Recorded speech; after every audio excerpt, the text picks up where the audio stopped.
¿Cómo están? Muy buenas noches, bienvenidos y bienvenidas a esta edición de Periodismo en Plural. Es 11 de marzo y le doy la más cordial bienvenida a usted, por supuesto, pero también a quien nos acompaña en esta mesa, y comienzo con Esperanza Romero. ¿Cómo estás? Con el gusto de coincidir en esta mesa, Trini, contigo y con mis compañeros Gabriel y Augusto. Ya hace rato que no coincidíamos en programas. Y mira, Augusto, mira, te tocó. Ahora me tocó estar entre dos caballeros. Sí, cierto. Y la vez pasada le tocó también a Iván estar entre dos damas, así que bueno. Augusto Chacón, ¿cómo estás? Trini, ¿qué tal? Buenas noches, Gabriel, Esperanza, qué privilegio, buenas noches a todas, a todos. Encantado. Gabriel Ibarra. Siempre muy balanceada la mesa, hoy Sí. Esperanza, Augusto y tú, Trini, con el gusto de estar aquí. Gracias, en Gabriel. Plural.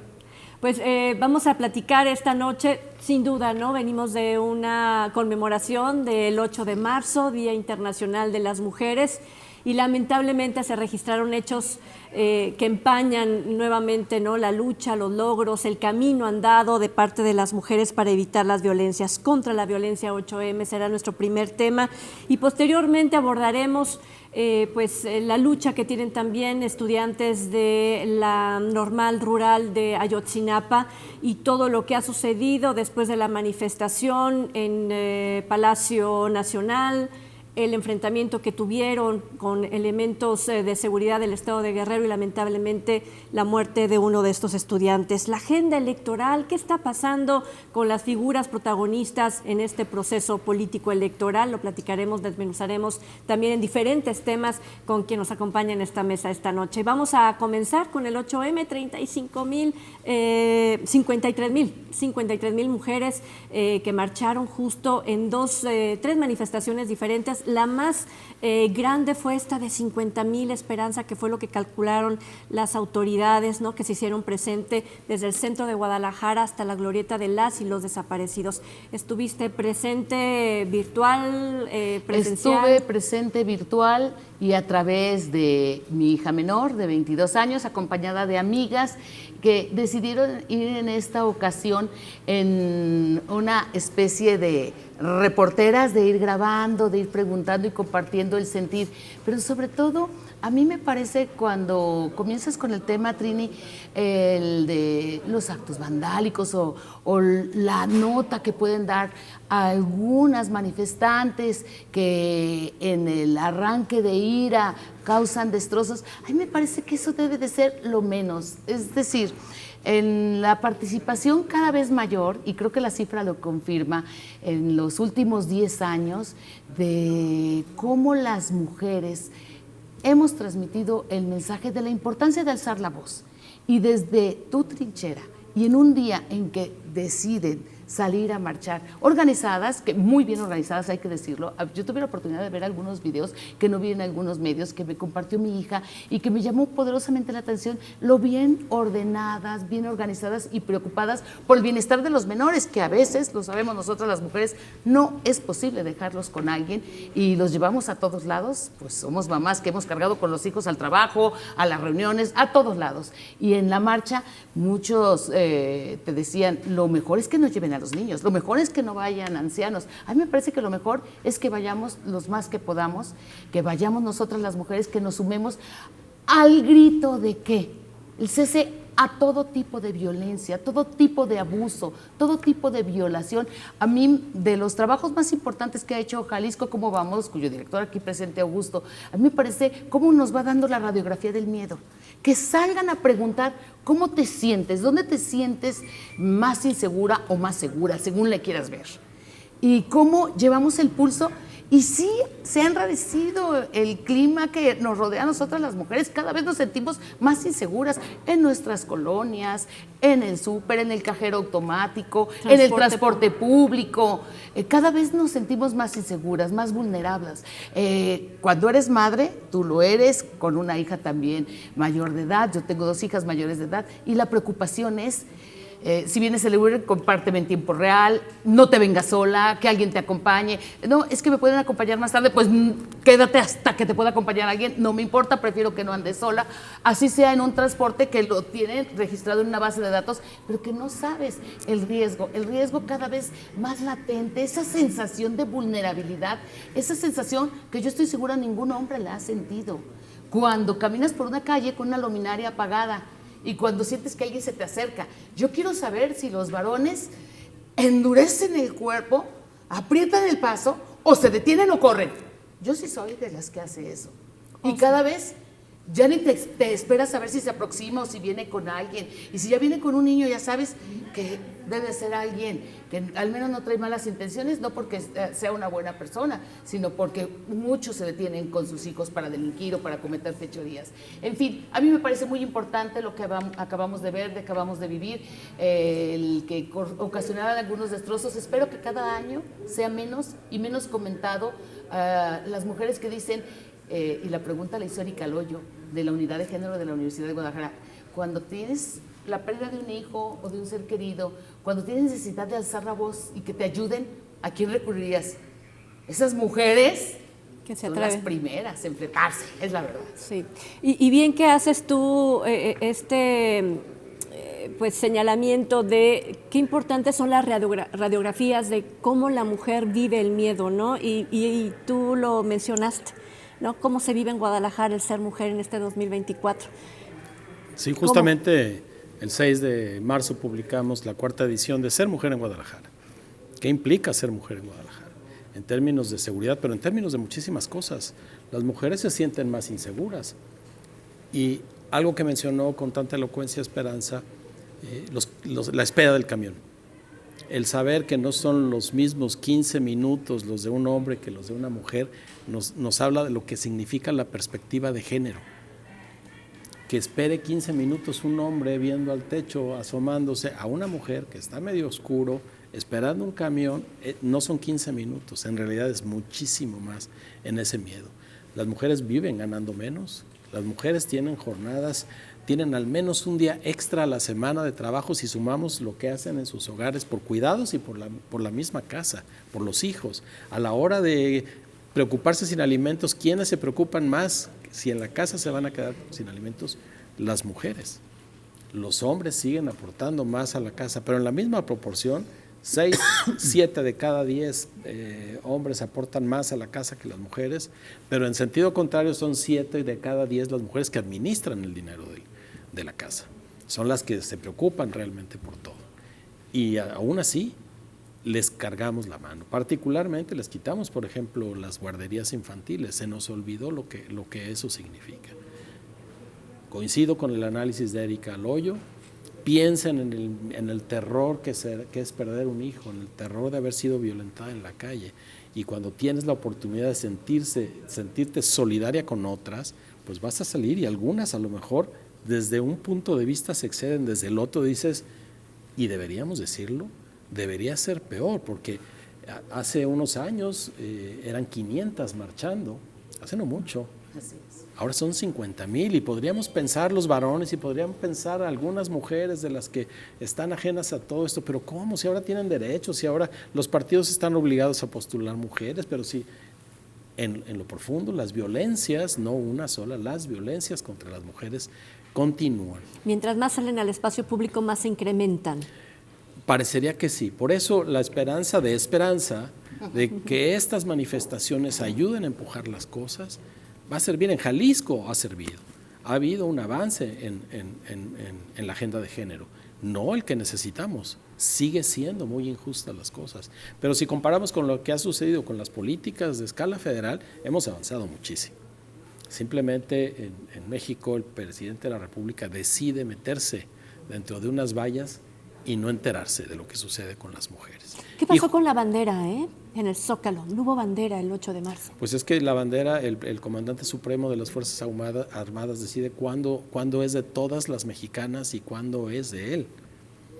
Y eso es terrible. A final de cuentas, lo que ampara esas manifestaciones en el Zócalo, lo que ampara las manifestaciones de Guadalajara, es esa bandera, es esa libertad que está detrás de esa bandera. Son esos derechos a los que deberíamos tener acceso que ampara esa bandera. La bandera no es un trapo con un águila pintada, es un símbolo de todas estas cosas que en teoría están conquistadas y que en los hechos no experimentamos y particularmente no experimentan las mujeres. Bienvenidas las manifestaciones, una lástima para quien ve violentado su patrimonio, me parece un costo muy menor para lo que podríamos ganar si apuramos el paso.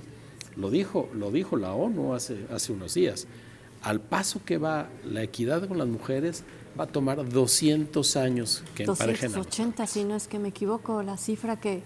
y con la pandemia agregamos pues años le quitamos años al avance de la agenda de las mujeres. Así que bienvenido. Y no es un asunto que las mujeres deban solucionar. Y eso es muy importante. Es una agenda a la que nos debemos subir los hombres. Y el primer escalón al que debemos subirnos es entender las diferencias, entender las inequidades, entender la injusticia, entender cuánto de machismo hay en la manera que tenemos para relacionarnos, para distribuir el poder, para distribuir el dinero, para distribuir el trabajo. Hubo diferentes manifestaciones en todo México, pero la reacción por parte de las autoridades fue diferente, como fue diferente en Zacatecas y como fue diferente en Guerrero y algunos otros municipios en muchos otros estados del país donde hubo represión. Esa es la palabra que obviamente se debe designar a estos casos. El tema es que además de esta acción por parte de la autoridad, hubo un evento que lastimó a la sociedad jalisciense y que por cuestión de tiempo debemos abordar inmediatamente, que fue este triple feminicidio, 2 mujeres en una universidad privada en Jalisco y otra mujer encontrada en un hotel de paso, pero los 3 feminicidios por el mismo sujeto. En un momento nos unimos, somos sororarias, pero en el otro no encontramos la forma de explicarle a los hombres que hay un maltrato solamente por cuestión de género. Gabriel. Bueno, hay una deuda histórica, ¿no?, para con la mujer, y es un tema cultural de una sociedad machista, ¿no?, de siglos, y en estos últimos años yo creo que el gran movimiento social de este nuevo milenio, de este nuevo siglo, son las mujeres, el movimiento que han impulsado las mujeres. Y en ese contexto, la palabra que destaca es contra la inseguridad y la violencia, ¿no? No violencia, no más violencia, que lamentablemente sigue presente esa violencia, y es paradójico los avances que se han tenido en una mayor conciencia de la mujer y de la sociedad en sí, en cuanto a la desigualdad que existe, en cuanto a los derechos pues que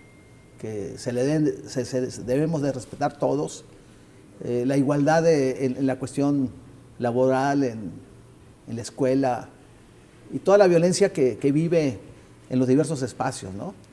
Y en ese sentido es paradójico que esa violencia no se frene, sino que aumente.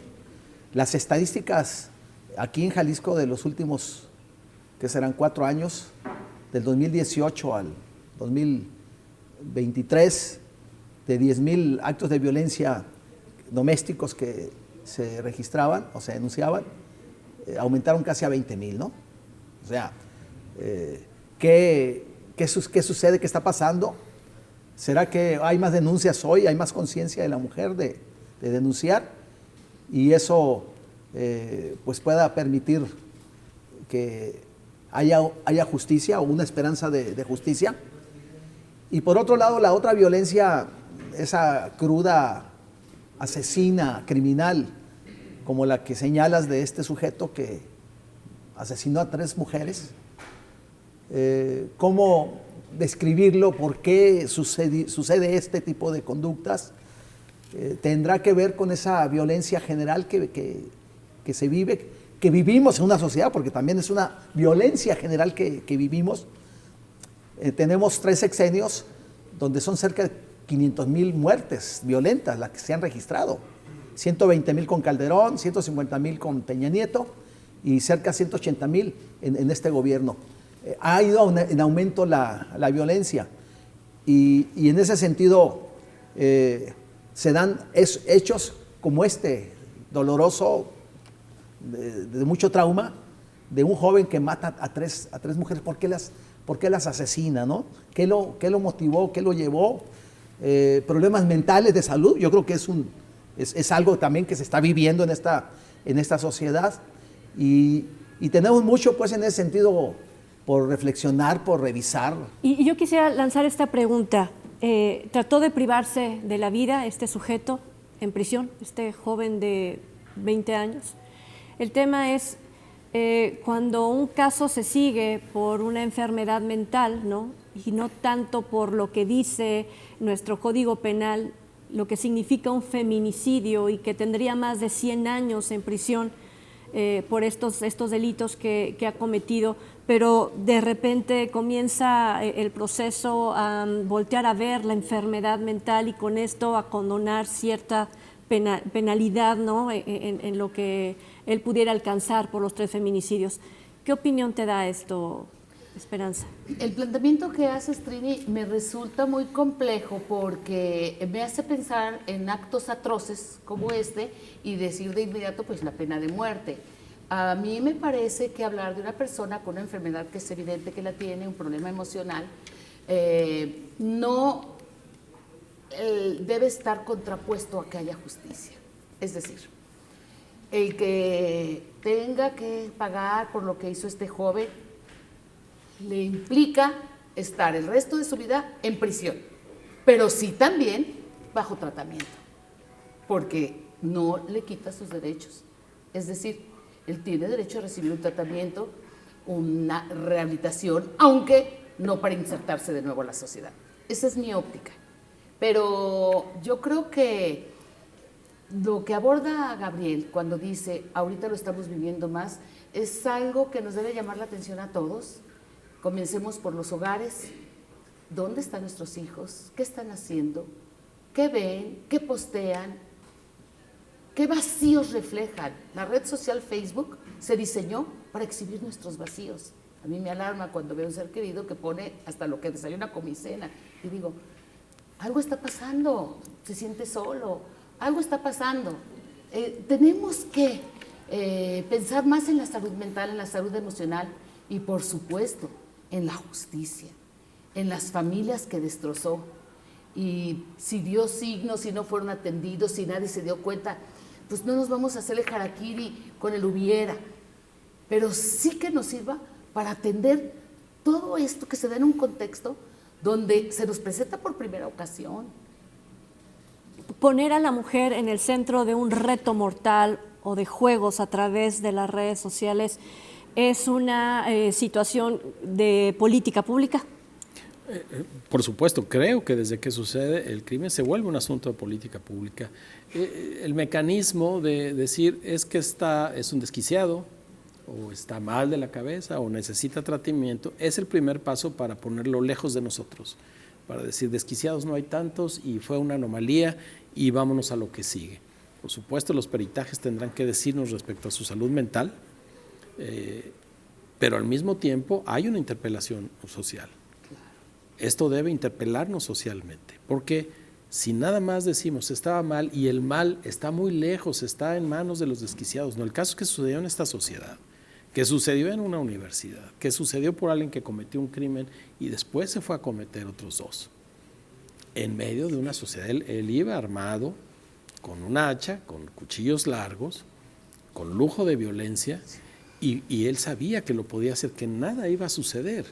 Cualquiera sabe que no va a salir a la calle, así no lo haríamos nosotros. El asunto es que sí hay un tema social de por medio que nos toca investigar más allá de los peritajes respecto a por qué el cuate hizo lo que hizo. Cuando las masacres suceden en Estados Unidos, que alguien con un arma automática masacra a muchas personas, de inmediato aparece el problema social, la venta de armas, la facilidad para conseguirlas en Estados Unidos, más la salud mental, más muchas cosas, pero de entrada aparece una política pública que en Estados Unidos les está haciendo daño. Interpela lo sucedido con este joven en la universidad y en este hotel a la sociedad. Yo creo que sí, no tan directamente como decir son las armas, pero sí que él estuvo circulando, que él compartió el reto en sus redes sociales, que había otros que estaban al tanto de lo que podía ocurrir y ocurrió. Y ocurrió además en un momento terrible por las campañas, por la misma conmemoración del 8 de marzo. Si no lo vemos como un asunto social, si lo queremos ajenar diciendo está enfermo, no vamos a resolver nada. Es un asunto social de mucho fondo. porque es una expresión de violencia esta, pero hay otras violencias que han venido creciendo, que se anidaron y fueron creciendo, no de ayer, de antier, ni el año pasado, sino de 30 años. Y eso es para un estudio a fondo, profundo, con especialistas diversos, porque si analizamos cuándo se empezó a despertarse la violencia en esta sociedad, yo creo que tiene como unas 3 décadas. Yo hace 8 o 12 años escribí un reportaje al respecto, donde los focos rojos que venían creciendo con los suicidios, con los homicidios, con los feminicidios, con la violencia doméstica y cómo fueron creciendo los índices. Y que lamentablemente sociedad y gobierno no le pusieron atención y fue creciendo, hasta llegar a estos últimos años de una violencia generalizada terrible que estamos viviendo. Yo creo que este problema de violencia trae mucho fondo y en forma superficial y en forma irresponsable, sociedad y gobierno lo han abordado, o aquellos que pueden tener una mayor responsabilidad en el tema, que no le dan esa importancia adecuada, y que en el tema de la salud mental es una enfermedad presente que no se le ha dado tampoco la importancia adecuada, porque vivimos una violencia estructural y que se manifiesta en las estadísticas que comentamos seguido en los medios en los que estamos, cómo ha ido creciendo y que no se atendió o no se ha atendido de acuerdo a esa forma como fue creciendo. Yo no he visto un diagnóstico de fondo que se haya hecho sobre esa violencia en 6 o 7 pistas donde se expresa y se manifiesta. Que tengamos la radiografía de la violencia en México con todas sus capas, y es que hablamos de impunidad y después de la impunidad una violencia institucional, como lo que decías tú en Colima, en Guerrero, en Zacatecas, donde las mujeres se manifestaron y lo que pasó fueron detenciones arbitrarias porque en el grupo de mujeres detenidas había menores de edad. Hay estudios, ya con esto nada más rápido, hay un estudio que hizo la Secretaría de Gobernación hace 12 años creo, muy completo en 5 o 6 ciudades grandes del país, entre otros Guadalajara, Monterrey, Ciudad Juárez, Hermosillo, varias, en el cual, ¿qué era lo que detonaba la violencia? Y participaron expertos de universidades, académicos muy buenos, que valdría la pena tomarlo, lo hace Gobernación, como de 500 cuartillas, es un gran documento, pero lamentablemente ahí está, ¿no? Yo creo que poca utilidad le dieron al mismo, ¿no? Donde se señala, pues, cuáles son los factores que van detonando esa violencia, ¿no? Bien. ¿Cuáles son? Entonces, yo creo que como sociedad y gobierno debemos de reflexionar más sobre esto y realmente darle la atención que debe ser por ese gran dolor que nos genera como sociedad, ¿no? Tenemos que hacer una pausa y cuando regresemos hablaremos de más manifestaciones, ¿no? Desde los jóvenes estudiantes de Ayotzinapa. Así que después de la pausa vamos con ese tema.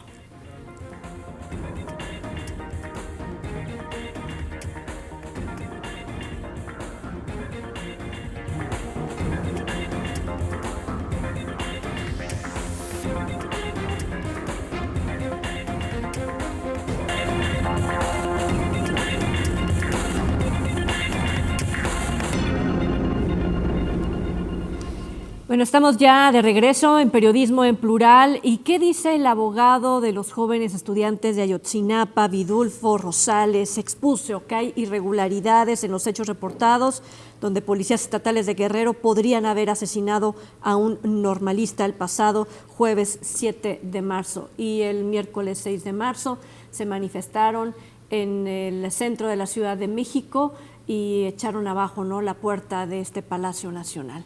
Una de ellas. Este sabor de que no está completo todavía la deuda que se tiene con la gente de Guerrero.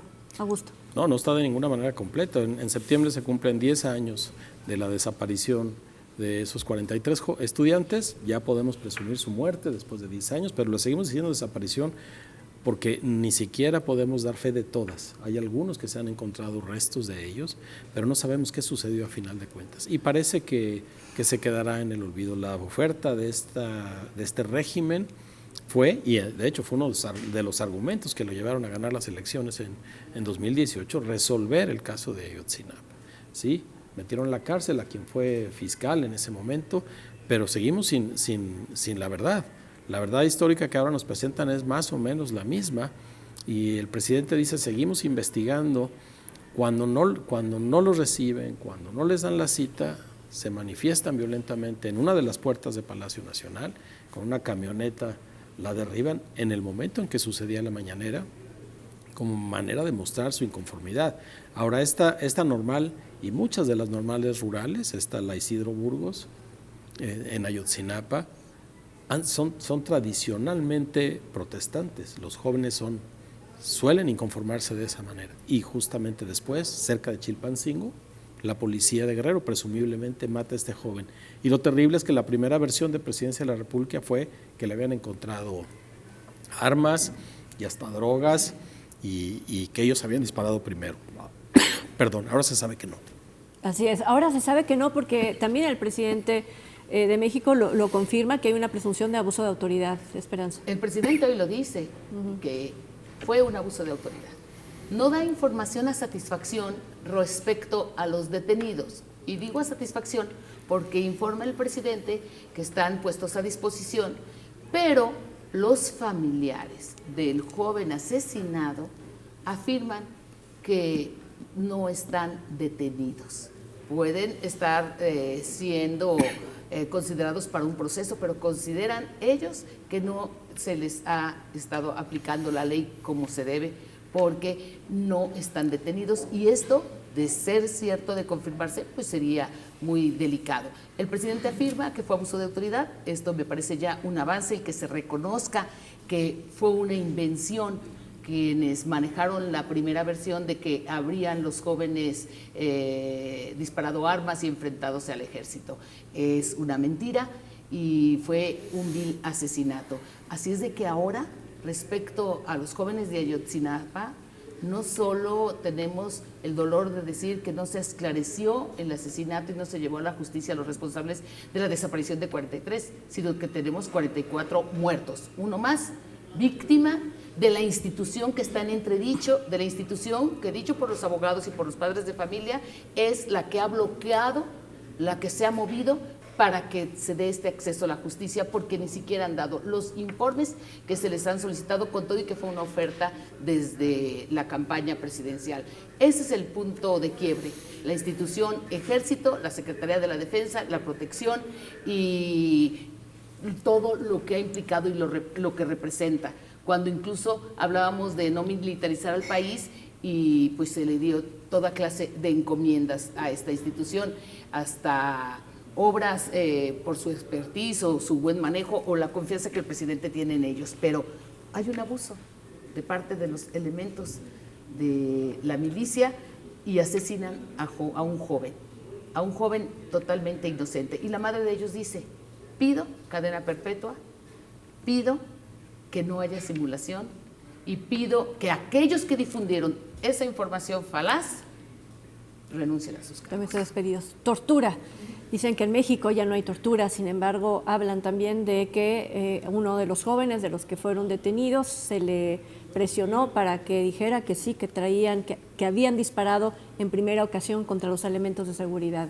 Gabriel. Bueno, pues en el discurso no hay tortura, pero en la realidad existe, principalmente en regiones alejadas, por ejemplo, de la ciudad, ¿no? Donde se cometen esos abusos de esos famosos policías investigadores, cómo los detienen sin una orden de aprehensión, sin un debido proceso, y todos los abusos que cometen, todas las vejaciones.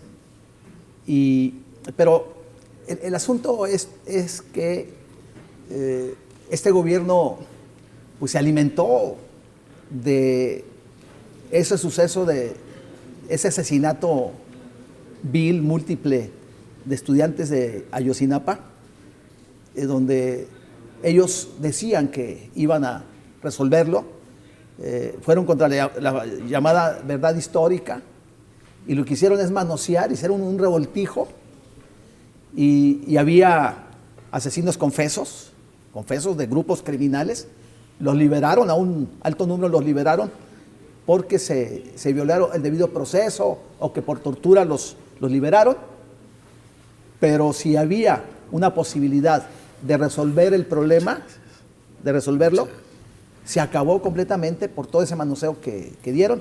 Y más que encontrar justicia, fue más bien una venganza política, lo advierto, con la detención de Jesús Murillo Caram, que fue el que presentó lo de la verdad histórica, y engañaron a los padres, porque pues sabemos, no tenemos los elementos, pero desde el principio que habían sido asesinados, y un grupo de vividores los manejaron para sacar raja.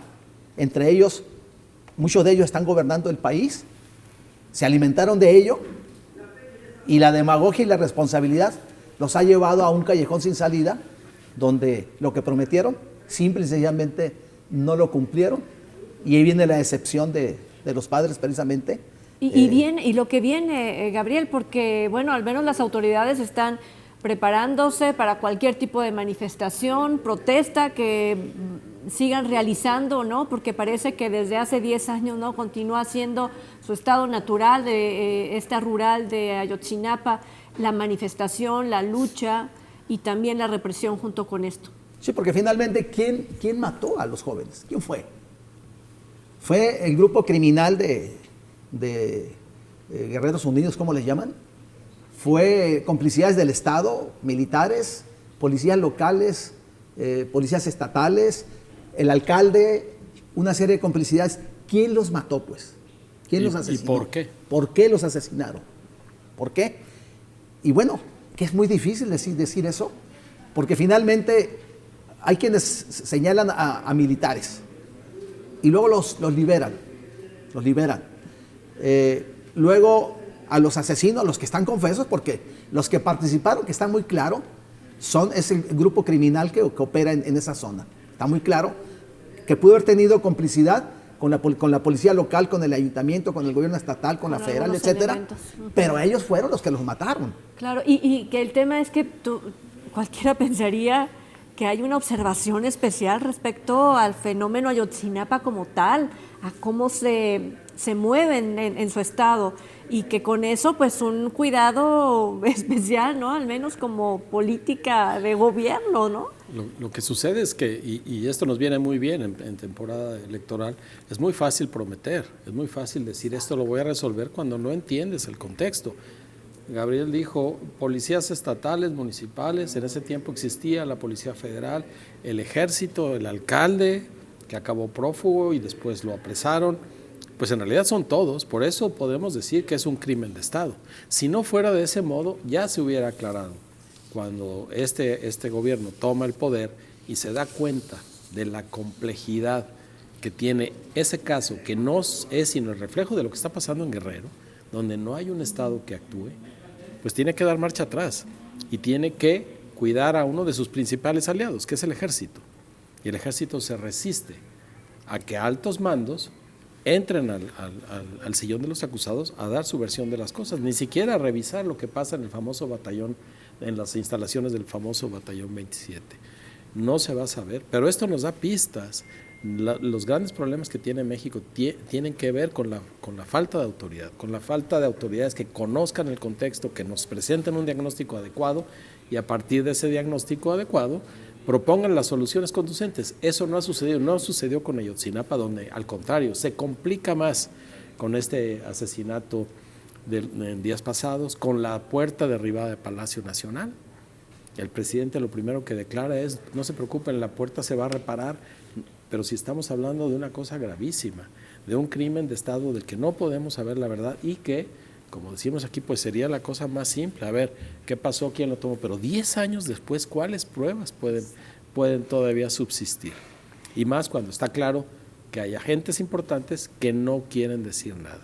Ese es el estado general del país. En Guerrero se ve de manera monstruosa cotidianamente, pero lo vemos con pequeños brotes por todas partes, donde la connivencia entre autoridades y criminales está haciendo imposible la vida de la gente. A partir, por ejemplo, del cobro de extorsión, que ya cifras actuales dicen se ha incrementado 50%.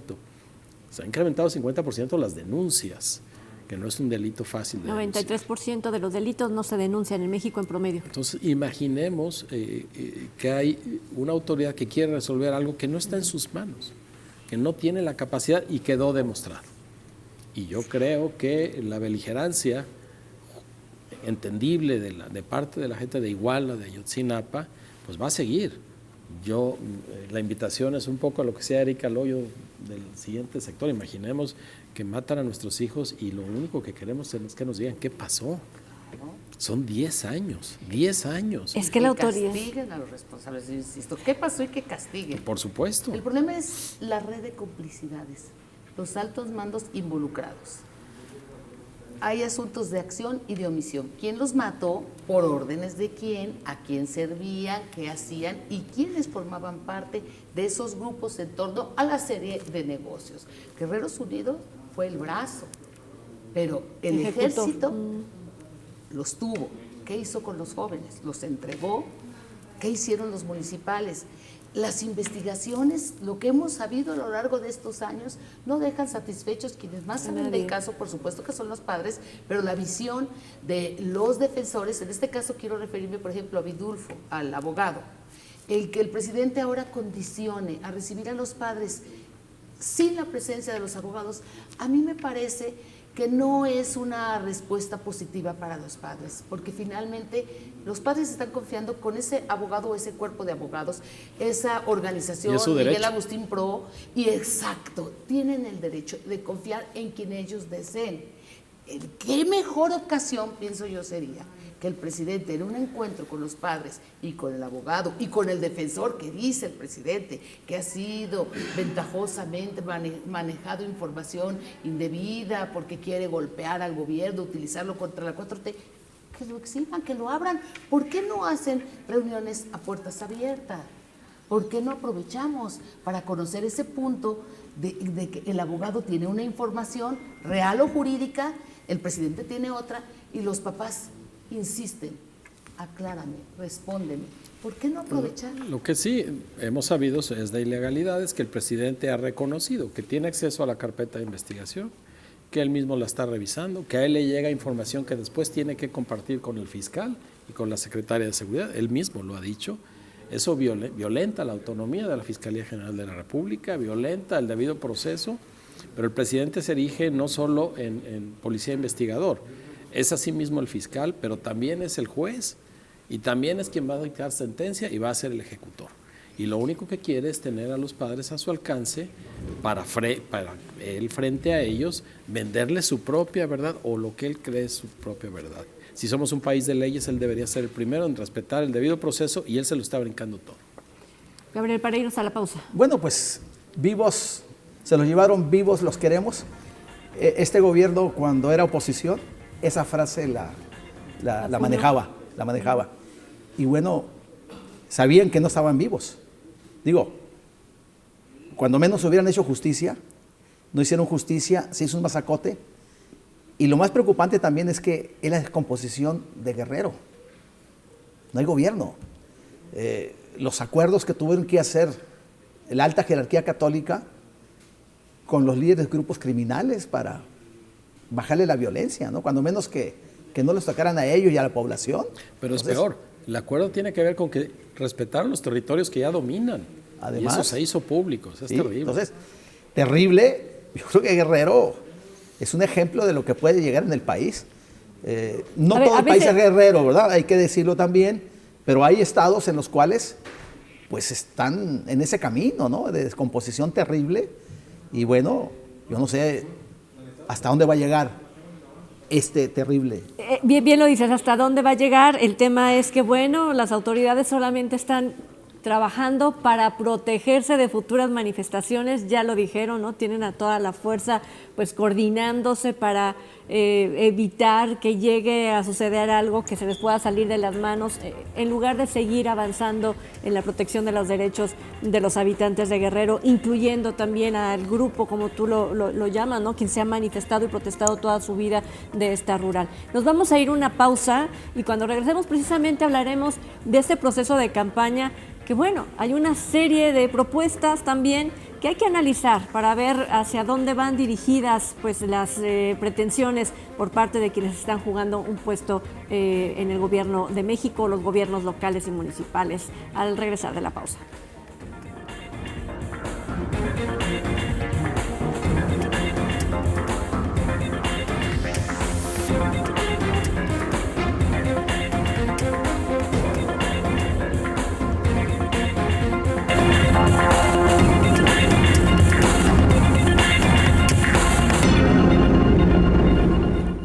Bueno, vamos a hacer un análisis de algunas de las propuestas que se han hecho a nivel nacional de estas tres personas que buscan la presidencia de la República. Así que hablemos de la agenda electoral y comienzo contigo, Gabriel. En lo nacional, ¿qué puedes rescatar?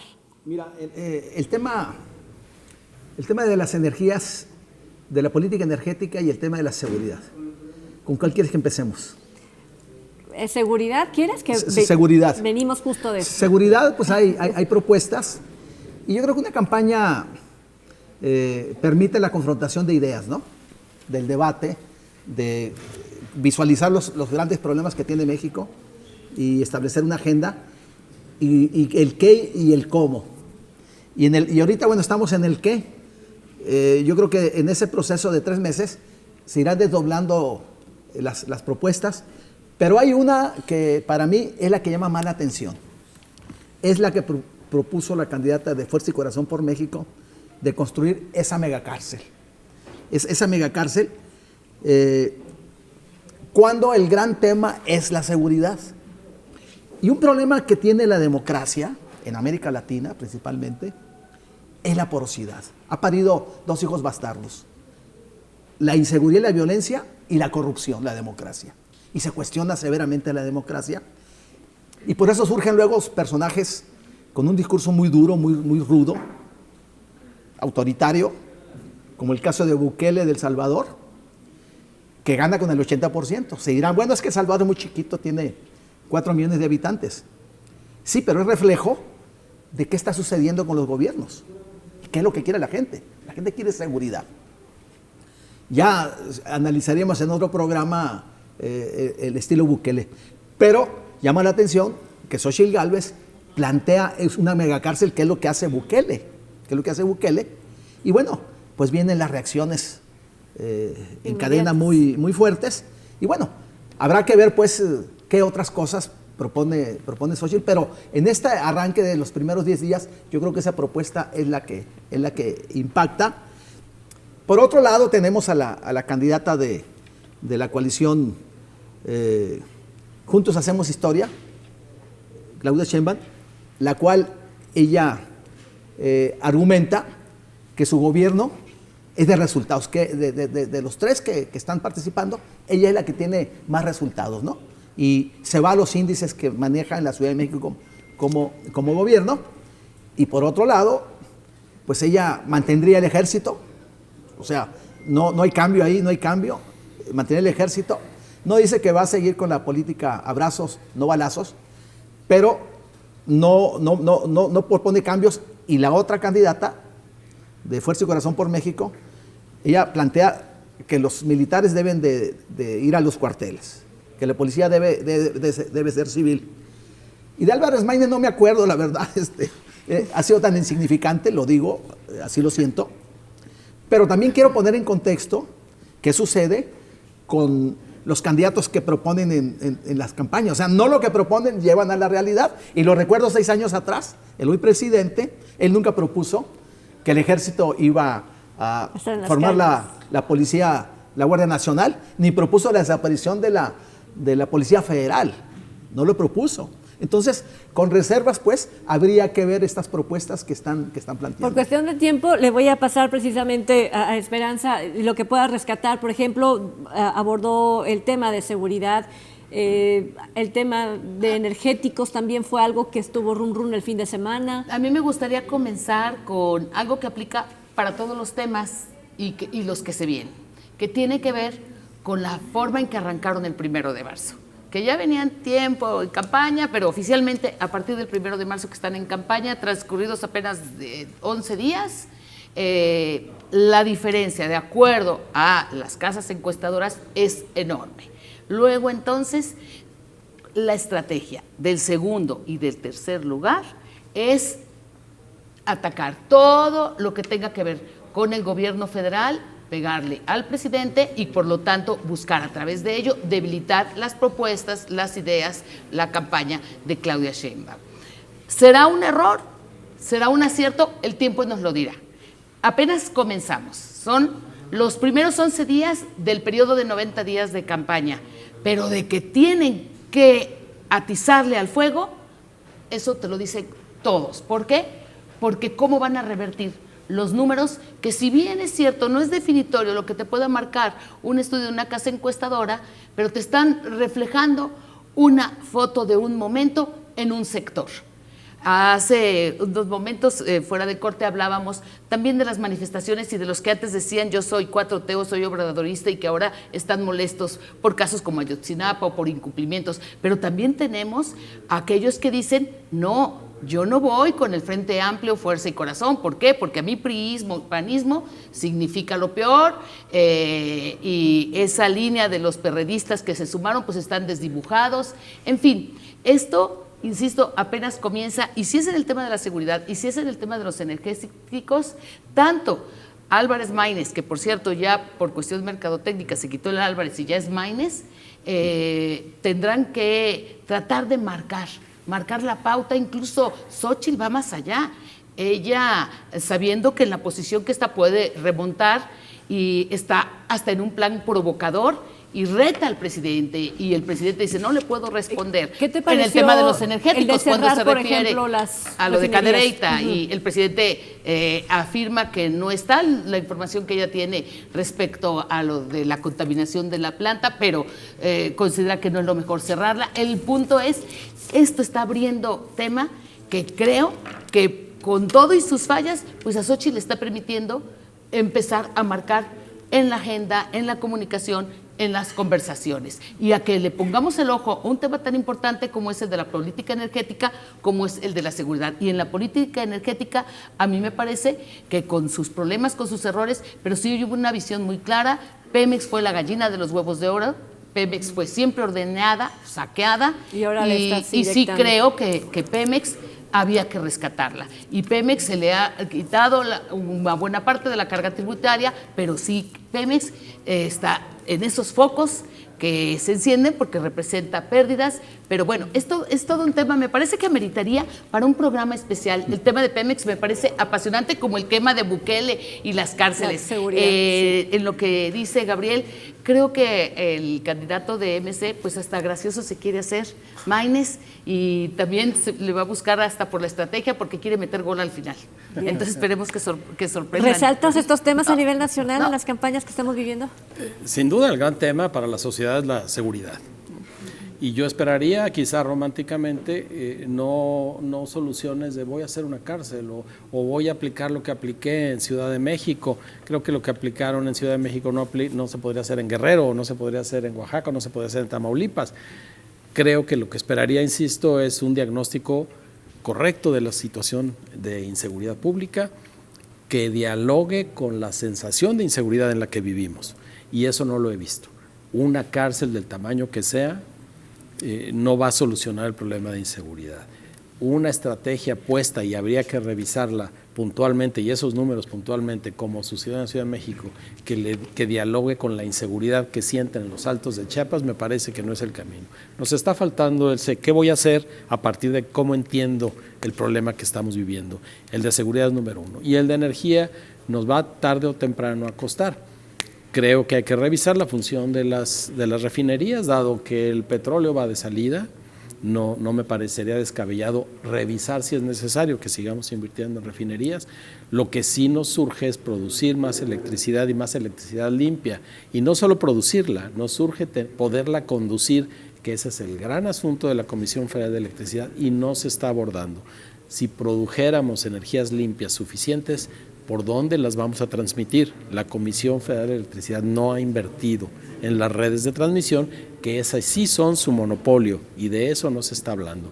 Creo que en lo que ofrecen las candidatas y el candidato hay una fotografía que podemos ver de nosotras, de nosotros mismos, y nos toca preguntarnos, ¿eso que está diciendo me lo está diciendo a mí, a lo que yo pienso o siento de la seguridad, a lo que yo creo deben ser las empresas productivas del Estado? Si no hacemos eso, vamos a seguir en una campaña de ocurrencias en donde indebidamente las candidatas dialogan directa o indirectamente con el presidente, que además les responde que tendría prohibido meterse en las campañas electorales. Si cualquier candidato, si las candidatas quieren ir en contra de una de sus políticas públicas, él no puede salir a defenderlas. A estas alturas del sexenio, si no se defienden solas, la ley le prohíbe salir a defenderlas porque es hacer campaña por el oficialismo. Creo que busquemos ese retrato que las candidatas y el candidato hacen de nosotros mismos al proponer algo. Lo esbozó Gabriel, pues sí, dicen de una cárcel grandota porque parece que el fenómeno Bukele podría resolver. Yo creo que no, habría que discutirlo, pero ¿es de veras esa la solución? Eso es lo que nos toca ver de las propuestas de las dos candidatas y del candidato a escala de la República. Nada más, ¿qué con nuestra vida, qué con nuestra idea de vida en comunidad, eso que nos están ofreciendo? En lo local y por cuestión de tiempo, quisiera preguntarte, Gabriel, ¿a qué no le tenemos que perder de vista esta semana en la agenda? ¿Qué crees que debemos estar pendiente de las reuniones, no solamente de estos eventos públicos, sino de si ya hay un anuncio de presentación de alguna propuesta para Jalisco? Nos estamos acercando a la designación de las fórmulas en lo local. ¿Crees que esto pueda despertar ya un ritmo mayor en Jalisco en los días? Bueno, a la opinión pública no. Lo que pasa dentro de los partidos políticos... Pero tenemos que informarle, mi querido. Sí, claro, Gabriel. Sí, claro. Pero más bien lo que impacta a la opinión pública son los temas que le duelen o que le molestan, como el tema de la verificación vehicular, por ejemplo, ¿no? Okay. Y se dio un debate en un partido de dos personajes importantes. Por un lado, el candidato paradójico, ¿no? El candidato a la gobernatura del mismo color y el gobernador que le responde. Entonces, ahí, ¿cómo se le va a acusar al gobernador? ¿Se le podría acusar de que está interviniendo o qué? Contra el candidato de su partido, ¿no? Pero es un tema muy importante el que se toca, que es el tema ambiental, la contaminación del medio ambiente. Yo esperaría pues que después de este debate, de que el tema se sube, pues vengan las propuestas completas de los candidatos. Creo que hoy Laura Haro hace una propuesta interesante en materia ecológica, de medio ambiente. Esperaría pues que hace también Claudia Delgadillo y que hace también Pablo Lemus. ¿Y te parece que lo abordemos, bueno, quienes serán nuestros invitados en la próxima mesa, porque se nos acabó el tiempo, pero sí, justo el tema ambiental importante en un incendio que tuvimos ya, que afectó la zona metropolitana de Guadalajara, no ha sido el único, pero sí el más importante en esta temporada. Gabriel, te agradezco muchísimo tu presencia esta noche. Esperanza, muchísimas gracias. Gracias, Trini, compañeros. Augusto Chacón, gracias. Trini, gracias, buenas noches. Muy buenas noches a usted por habernos acompañado, gracias, nos vemos y escuchamos en la próxima.